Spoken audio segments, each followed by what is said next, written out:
लोग कहते हैं कि साउथ पैसिफिक में एक मिस्टीरियस आइलैंड है जहां रहने वाली सारी पॉपुलेशन महिलाओं की है। लोग उसे वर्जिन आइलैंड के नाम से भी बुलाते हैं। ऐसी भी कहानियां हैं कि उन औरतों के पास एक मिस्टीरियस बीज है जिसके कारण उनकी उम्र नॉर्मल औरतों की तुलना में 10 गुना धीरे बढ़ती है। बहुत सारे लोगों ने उस आइलैंड तक जाने की कोशिश की। उनमें से एक है मिस्टर सोंग, जो कि अपने एक्सपर्ट आदमियों को आइलैंड की तलाश में भेजता है। वांग हमारी फिल्म का हीरो मिस्टर सोंग के बारे में खबर सुनता है, जो कि फिर से वर्जिन आइलैंड ढूंढने के लिए एक बड़ी मात्रा में पैसे फंड कर रहे हैं। इसके आगे न्यूज़ में उस आइलैंड की मिस्ट्री के बारे में दिखाते हैं और बताते हैं कि इस मिशन में भाग लेने वाले एक्सप्लोरर में से कोई भी सरवाइव नहीं कर पाया। सिर्फ एक आदमी ने उस आइलैंड पर कदम रखा जिसका नाम है ली कोई और नहीं बल्कि वांग के पिता थे, जो उस आइलैंड से कभी वापस नहीं आए और ना ही दुनिया और अपने बेटे के लिए कोई संदेश भेजा। ऐसे रूमर है कि वो वहाँ की लड़कियों को देखकर बहक गए थे और वहीं रहने का फैसला कर लिया। अपने पिता को याद करते हुए वो फैसला करता है कि वो सोंग के इस प्रोजेक्ट में भाग लेगा। वो शिप में जाने के लिए निकल पड़ता है। यहाँ वो अपने एक दोस्त ह्यून वू से मिलता है, जो कहता है कि वो एक एक्सपर्ट नेविगेटर है जो कि अभी सोमाली नेवी सील से ग्रेजुएट होकर आया है। और फाइनली दोनों एक शिप में चढ़ जाते हैं। जैसे ही वो वहाँ से निकलने वाले होते हैं, मिस्टर सोंग का एक आदमी वहाँ आता है और उन्हें एक GPS ट्रैकर देता है। थोड़ी देर में दोनों समुद्र में उतर जाते हैं और अपने मिशन को शुरू करते हैं। वो इसके लिए काफ़ी मोटिवेटेड होते हैं, पर 2 महीने लगातार भटकने के बाद उनके हाथ कुछ नहीं लगता और वो काफ़ी निराशावादी होने लगते हैं। साथ ही उनके खाने पीने की चीज़ें भी खत्म होने लगती है। वो प्रार्थना करते हैं कि जल्दी उन्हें वो आइलैंड मिल जाए। एक दिन जब उनका GPS काम नहीं कर रहा होता, एक पक्षियों का झुंड उनके ऊपर से उड़ता है। वांग, जो कि वहां लेटा होता है, उसके मुंह पर कुछ गिरता है। वो उसे सूंघता है तो ये किसी सीगल का मल था, जिससे उन्हें पता चलता है कि आइलैंड कहीं आसपास ही है। जब वांग अपनी दूरबीन से देखता है तो उसे एक आइलैंड दिखता है। पानी में बड़े बड़े पत्थरों के कारण वो अपनी शिप को किनारे तक नहीं ले जा सकते थे, इसलिए वो आगे का सफर तैर कर तय करते हैं। जब दोनों किनारे पर आंखें खोलते हैं तो देखते हैं कि उनको चारों ओर से वुमेन आर्मी ने घेर रखा है। वांग पूछता है कि क्या हम वर्जिन आइलैंड पर हैं, तो औरतें उसे लगातार घूरती रहती है। दोनों को एक कैंप में लाया जाता है। ह्यून ओवर कॉन्फिडेंट होकर उन लड़कियों से बात करता है, पर नतीजतन एक लकड़ी से पीटा जाता है। दोनों एक लकड़ी के पिंजरे में कैद कर दिए जाते हैं। थोड़ी देर बाद उन औरतों की लीडर पेट्रियार्क वहां आती है और लड़कों से बात करने लगती है। वो कहती है कि पिछले 500 सालों में कुछ मुट्ठी भर लोग ही यहाँ पहुँच पाए हैं, जो कि सारे काफ़ी एक्सपीरियंस्ड नेविगेटर थे। ह्यून को भरोसा नहीं था कि वो लड़कियाँ इतने सालों से यहाँ हैं, और मजाक करते हुए वो पूछता है कि क्या तुम लोग सच में अमर हो। पेट्रियार्क और बाकी औरतें उन्हें वहीं छोड़ देती है और अपने काम में लग जाती है।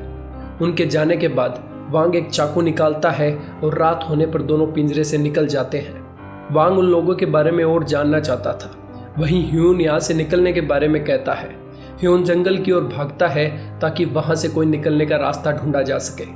वहीं वांग उन औरतों के गांव पहुंचता है और एक झोंपड़ी में घुस जाता है। औरतों ने पूरे जंगल में जाल बिछा रखे थे। ह्यून उनके जालों में फंस जाता है। पहले तो वो एक गड्ढे में गिरता है और बाद में उसकी पीठ पर एक तीर आकर लगता है। साथ ही कुछ नारियल उसके सर पर आकर गिरते हैं। वहीं दूसरी ओर मुयान और उसकी बहन मून उस झोंपड़ी में आते हैं जिसमें वांग छुपा था। ये झोंपड़ी उन लोगों के नहाने की जगह थी। मुयान अपने कपड़े उतारती है और नहाने लगती है। वांग वहां से निकलने की कोशिश करता है, पर उसकी छोटी बहन उसको पकड़ लेती है। वांग उसे चॉकलेट देकर खुश करने की कोशिश करता है, पर वो चीखने लगती है। वांग डरते हुए वहां से भागता है। कबीले की औरतें उसके पीछे भागती है। वो उन्हें डराने की पूरी कोशिश करता है, पर पकड़ा जाता है। पेट्रियार्क कहती है कि जेल तोड़ना हमारे यहाँ पाप है और कबीले पर हमले की सजा मौत है। तभी ह्यून वहां पहुंच जाता है अपने दोस्त को बचाने। वो सबको धमकी देता है कि वो एक ट्रेंड सोल्जर है जिसे बहुत सारी स्किल पता है। ये सुनकर औरतें इरिटेट हो जाती है और एक बार फिर से ह्यून की पिटाई कर दी जाती है। उनका मानना है कि किसी आदमी द्वारा उन्हें नेक्ड देखना उन्हें बदसूरत बनाता है, इसलिए वो कहती है कि इनको सजा दी जाए। लड़कों को सजा देने से पहले पेट्रियार्क ये जानने के लिए उत्सुक होती है कि वो इनके आइलैंड क्यों आए। वांग बताता है कि वो अपने पिता को ढूंढने आया है, जो कि 10 साल पहले यहाँ आए थे। यहाँ पेट्रियार्क बताती है कि वो उसके पिता से मिली थी और वो अब भी उसे ढूंढ रही है। अगर वो उसके बाप को फिर से देखेगी तो जान से मार देगी। वो आदेश देती है कि इनको पवित्र पेड़ के पास ले जाया जाए और जला दिया जाए। ह्यून विनती करता है कि उसने मुयान को उस कंडीशन में नहीं देखा, इसलिए उसे छोड़ दिया जाए, पर कोई उसकी बात नहीं सुनता। अब उन दोनों को उबालने की तैयारी की जाती है। उन्हें बांध दिया जाता है और अलग अलग 2 बड़े बैरल में डाल दिया जाता है। ह्यून को लगता है कि उबालने से पहले उन्हें मसालेदार बनाया जा रहा है। तभी वहां मुयान आ जाती है और वांग पर काफी गुस्सा हो जाती है। वो कहती है कि तुम मेरी जासूसी क्यों कर रहे थे? अब अपने ऊपर बदसूरत का दाग मिटाने के लिए मुझे तुम्हें मारना होगा। वो एक चाकू निकालती है, इससे वांग काफी डर जाता है, पर वो उसे मारने के बजाय उनके हाथ की रस्सी काट देती है। वो उनसे नफरत तो करती है, पर अपनी वजह से किसी को मरता हुआ नहीं देख सकती।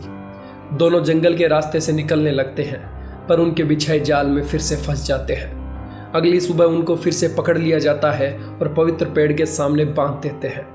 औरतें अलग अलग तरह के इंग्रेडिएंट्स तैयार करती है और आग जलाती है। तभी उन्हें पता चलता है कि चैन हुआ नाम की एक औरत समुद्र में गिर गई है। सभी औरतें जल्दी से किनारे की ओर दौड़ती है। लड़के मौका देखकर अपनी रस्सी जला देते हैं और वहां से निकल जाते हैं। वो गलती से पवित्र पेड़ को भी आग के हवाले कर देते हैं। औरतें उसे समुद्र में डूबती देख रोने लगती है। दोनों लड़के वहां से निकलने ही वाले होते हैं, तभी वांग अपना माइंड बदल लेता है और डिसाइड करता है कि वो उनकी मदद करेगा। बिना अपनी जान की परवाह किए वांग समुद्र में कूद जाता है और चैन हुआ को बचा लेता है। किनारे पर आते ही ह्यून अपना एक्शन शुरू करता है और चैन हुआ को CPR देता है। उसकी सांसें वापस चलने लगती है। वांग और ह्यून को फिर से पैट्रियार्क के सामने लाया जाता है। चैन हुआ कहती है कि उसकी जान बचाने के लिए इन दोनों को माफ कर दिया जाए। साथ ही वो ह्यून को पसंद करने लगी थी। वो उन्हें माफ करने ही वाली होती है, तभी उसे पता चलता है कि उनका पवित्र पेड़ जल गया है और पूरी तरह नष्ट हो चुका है। जब उन्हें पता चलता है कि इसके पीछे इन दोनों लड़कों का हाथ है, पैट्रियार्क उन्हें मारने के आदेश देती है। मुयान और चैन हुआ सजेस्ट करती है कि उन्हें लड़कों को एक और चांस देना चाहिए। पैट्रियार्क पेड़ को वापस लगाने के लिए 3 महीनों का समय देती है। अगर 3 महीनों में पेड़ वापस ना आया तो उन्हें मार दिया जाएगा। अगले दिन दोनों पेड़ को पॉलिश करने लगते हैं और उसमें पानी डालते हैं।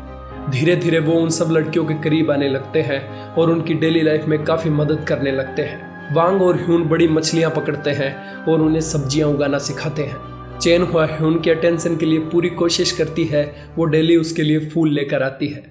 एक दिन वांग जब अपने GPS में सिग्नल ढूंढ रहा था तो वो देखता है कि मुयान के पीछे से एक वाइपर आ रहा है। वो जल्दी से उसके पास जाता है और उसे बचा लेता है।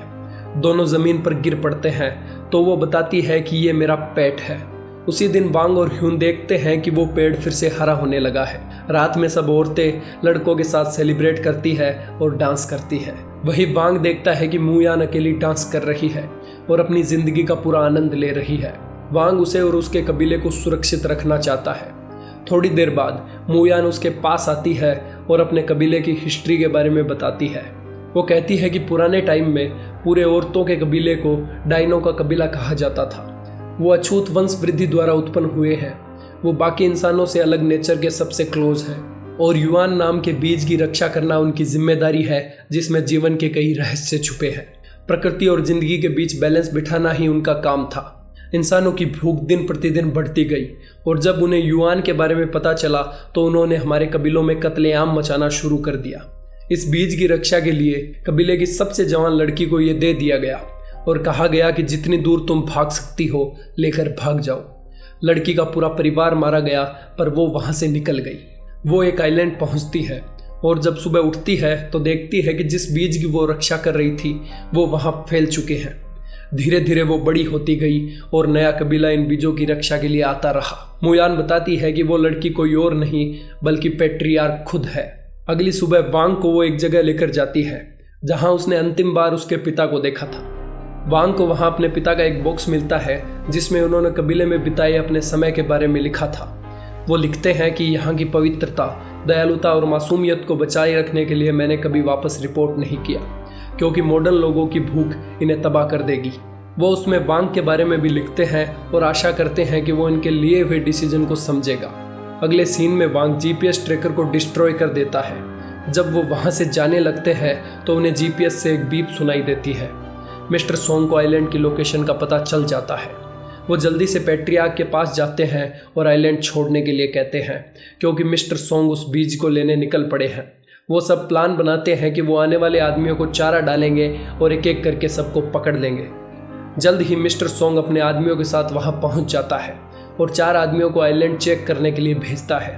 वो कबीले तक पहुंचते हैं जहां सुंदर सुंदर लड़कियां उनका इंतजार कर रही थी। वो उन्हें नशे में कर देती है और उन्हें पकड़ लिया जाता है। इसके बाद मिस्टर सोंग खुद आइलैंड पर आता है। वांग और ह्यून सामने से आते हैं और कहते हैं ये वर्जिन आइलैंड नहीं है, पर मिस्टर सोंग बेवकूफ नहीं था। वो सारी औरतों को बंदी बनाने के लिए कहता है और साथ में दोनों लड़कों को भी बांध देता है। वो पेट्रियार्क को धमकाता है और उनके जवान रहने के सीक्रेट के बारे में पूछता है। जब वो कुछ नहीं बताती तो सोंग मून को मारने की धमकी देता है। इसे देख सब औरतें उसे युआन के बीच का रास्ता बताने लगती है जहां उन्होंने उसे छुपा रखा है। जब चेन हुआ एक आदमी को मारती है तो सभी औरतें उन आदमियों से लड़ने लगती है, पर मिस्टर सोंग वांग को लेकर वहां से निकल जाते हैं और उसे एक टाइम बॉम्ब पहना देते हैं। वो इससे कबीले के सीक्रेट के बारे में पूछता है। अगर वो नहीं बताएगा तो सोंग ये बॉम्ब एक्टिवेट कर देगा। तभी ह्यून सभी औरतों के साथ वहां आता है और मिस्टर सोंग पर अटैक कर देता है। झड़प के दौरान मिस्टर सोंग बॉम्ब को एक्टिवेट कर देता है।